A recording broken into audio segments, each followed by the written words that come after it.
this off, and we're going to talk a little bit about the Players Coalition. Now, Ben, while I'm setting this up, Yes, sir. You're familiar with the Players Coalition, right?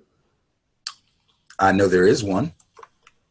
Okay. Do you remember the confrontation that happened at the Eagles game with what's his name? Kaepernick and Eric from the Panthers. There was a confrontation at the Eagles game? Yeah. I'm not sure if they were in, I don't know if the Eagles were in Carolina or Carolina was here, but Eric Reed, former 49er, Eric Reed. If I remember correctly, and you're really taxing my memory on this one, but I believe the Eagles took exception to a hit that Eric Reed made on Zach Ertz. Is that the confrontation you're speaking of? No. Actually, I believe this happened like pre-game.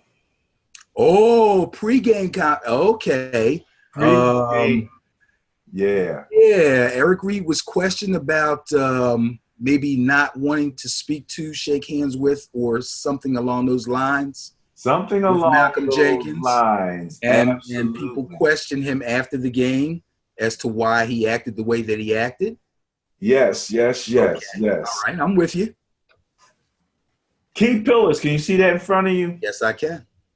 So this is the Players Coalition, players-coalition.org website. And one of the things that I kind of drawing contrast between what Kaepernick's doing because of that thing, because to be quite honest, I would have wished that Kaepernick were involved with this because he kicked it all off, basically, But what they're doing, I believe, deserves attention. So as we look at the key pillars of the Players Coalition, this is their key pillars: police and community relations, criminal justice reform, and education and economic advancement. So if you got like 80 to 90 million dollars that you can put into those three areas, I think that's some interesting potential. So when I started to look through this, and they talked about the guiding objective to end racial disparity and criminalization of poverty in policing and criminal justice.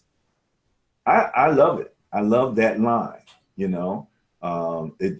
is what it is. Let's face it and say what it is, and then we can go in and see what we can do to ameliorate this situation. Establish greater trust between the police and the community by having a significant impact in the reduction of police brutality. So these are the issues that Kaepernick knelt for. Am I correct? So far, so good. So far, so good. Here you go. This was an interesting thing. Did you know?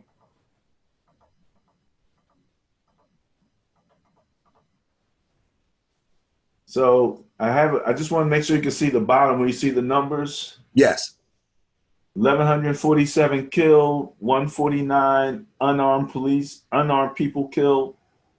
This is under the heading, excuse me for a second. I just wanted to show the heading, make sure I showed that. Did you know?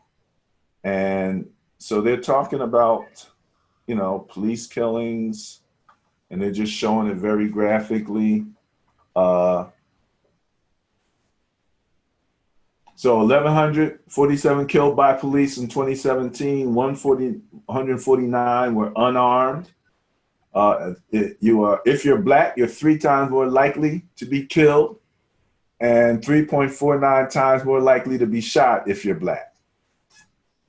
So the thing about, this is that they're getting right to it. They got the numbers here. They're talking about the different programs. I want people to kind of know, go to the Players Coalition website, take a look at what they're doing. I clicked on one of the news articles, and again, you got to see all the players who are involved. First of all, you know that guy right there. That's Anquan Bolden. Anybody who knows Anquan Bolden, Anquan was a Niner for a hot minute. Anquan's the guy that got his jaw broke and played. He's right up there with some of the toughest people out there in terms, and he's focused. And they're out in the community, and they're out, and they actually spent time. I'm trying to get this thing, stupid things. Oh, okay, that's what I want to do. They actually spent time in courtrooms. And this was a very interesting article right here, because I don't know if you know this or not, but the district attorney, Larry Krasner, has been pushing to change the cash bail situation. Right. And they're part of all of that. They're a part of that. And in here, he talked about they stopped seeking cash bail for a variety of nonviolent charges, including drug possession and prostitution. Altogether, they had 25 different charges for which cash bail was eliminated. Now, this is all nonviolent stuff. Right. Amounted to 61% of the cases, over half the cases with these 25 charges. So all these people are getting locked up, but they can't get out of jail because they don't have cash. Right. You know, they're saying, and this is USA Today, a report shows that Krasner's reform worked. In fact, his plan shines as a model for cities across the nation to follow. Okay, I don't think he's getting the credit for that. But then you look up, Philadelphia Eagles, Malcolm Jenkins is a co-founder of Players Coalition, group of current and former athletes who fight for criminal justice. And they talk about how they supported that initiative. Mm-hmm. So I'm like, that's what I'm talking about. You know what I mean? Again, I get Kaepernick all right now. Kaepernick's doing a few things, but I mean, I would think that he would want to be with them and not be a tug of war between, what I'm credited with versus what you're credited with. It's more of how can we put together and move forward, because these guys have a serious agenda. They have something in place. They both have the same goal, but they just seem to be following along different tracks. First, let me say, before this Players Coalition was, well, I'm not even going to say that. Before the whole idea of trying to get this certain amount of money from the NFL owners to show that they were willing to make a commitment along with the players to address these egregious things that were happening in a lot of urban areas, which of course is what Kaepernick is kneeling for. I like to give credit to not just Kaepernick and Eric Reed, but a lot of those players that were pictured there, and even more of them that have been doing these things on their own on smaller levels. Kaepernick has continued to do that on his own on smaller levels. As far as him being a part of the coalition is concerned, the sticking point came somewhere just before the actual amount of money was pledged by the owners, and the coalition was able to then take that money and start to use it in the name of the coalition. And the sticking point was that Malcolm Jenkins, speaking for the owners, was trying to tell Eric Reed and Kaepernick that if we get this amount of money, the owners are willing to give this amount of money if you drop the lawsuit.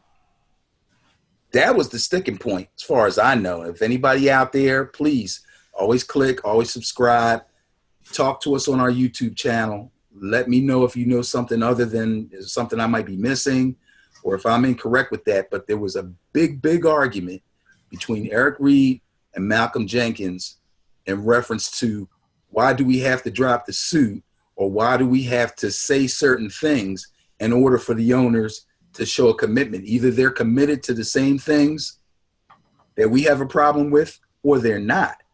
Shouldn't have anything to do with the lawsuit. Either you want to help us or you don't. That was Eric Reed's position.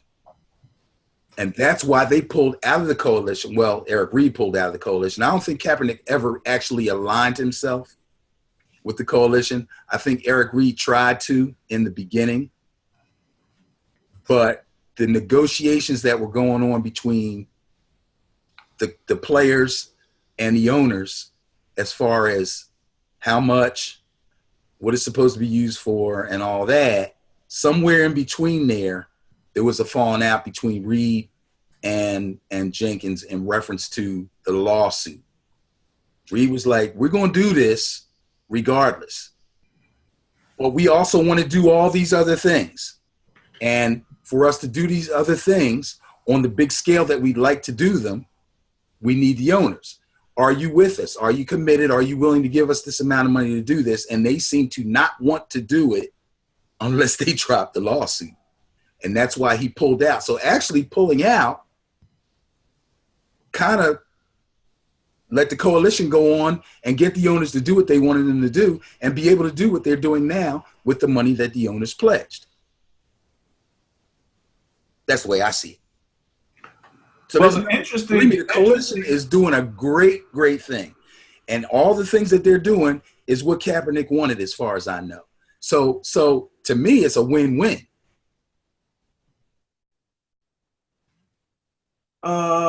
Okay. And now that the lawsuit is over, who's to say that Kaepernick and Reed will not join them again in some way, shape, or form at a later date? Well, now, the interesting thing here is that Kaepernick and Eric Reed basically settled. They didn't take the lawsuit to the nth Okay. degree. But it's over, right? Yeah, they settled. Okay. They got money. Apparently, there was some wide-ranging estimates about what they got, and people didn't know. The last I heard is that it came out to about 14 mil. Okay. From estimates as high as 90. However, by settling, from what I understand,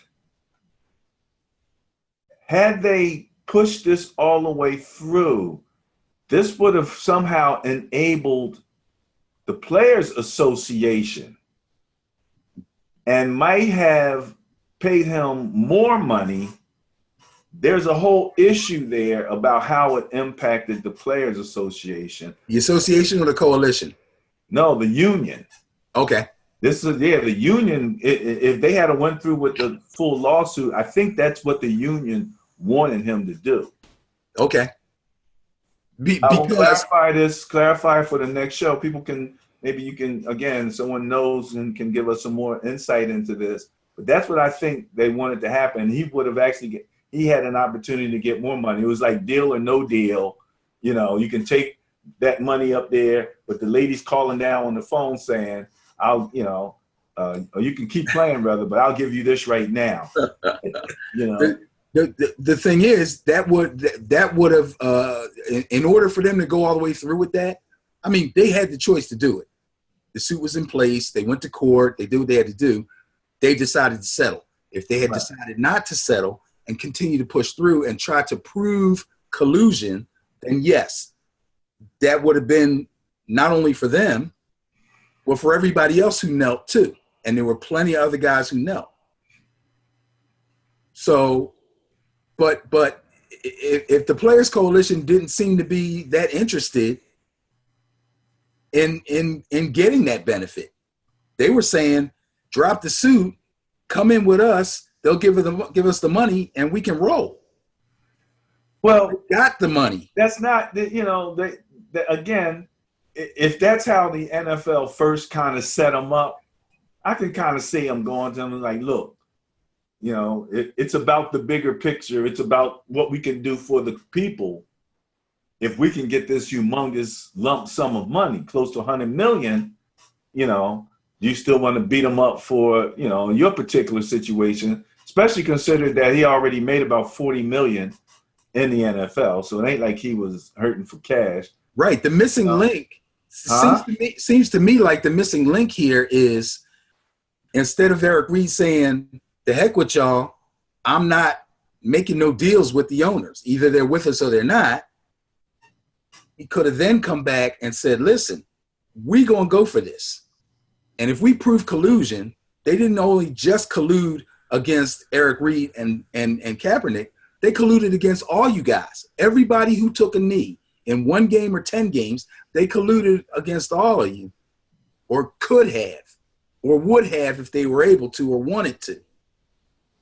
It's the divide and conquer thing. You see what I'm saying? If they come back and say, listen, this could benefit the entire union if you guys back us, and say, no, we're not going to agree to this if we have to agree to that, and put the owner's feet to the fire.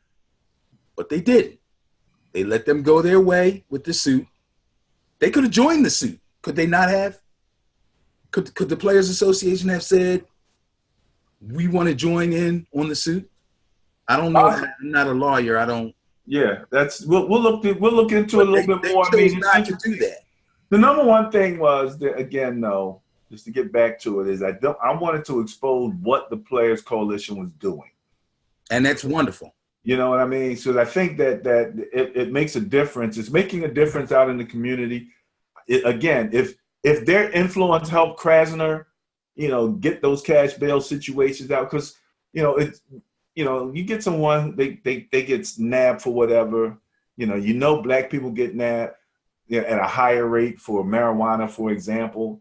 Now you're sitting in jail. You got a job, you know, but you can't get to your job. Now all of a sudden your job's in jeopardy. You have family responsibilities. You can't be there. Your family's now thrown into a tizzy because of this situation, and people looking for money that don't normally have lump sum of money like that. So, you know, and the interesting thing about the article, if you read it all the way through, is that they were saying that the rate of recidivism and the rate of people who actually show up for court like they're supposed to, right, is high. Well, recidivism is low, but they're showing up at almost 100%.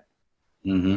So you didn't have to keep them in jail, you know, to get them to their court date. They're right, showing up for their court dates and dealing with what needs to be dealt with without you disrupting their life completely. Exactly. While they're waiting for their next court date and all of that kind of stuff. Exactly. So that's a real help in the community, you know, for people. You know, people don't understand the economic impact of the prison system on the family in general. Krasner understood that, Players Coalition understood that, and that's why I like that. Okay, Benny, what's next here?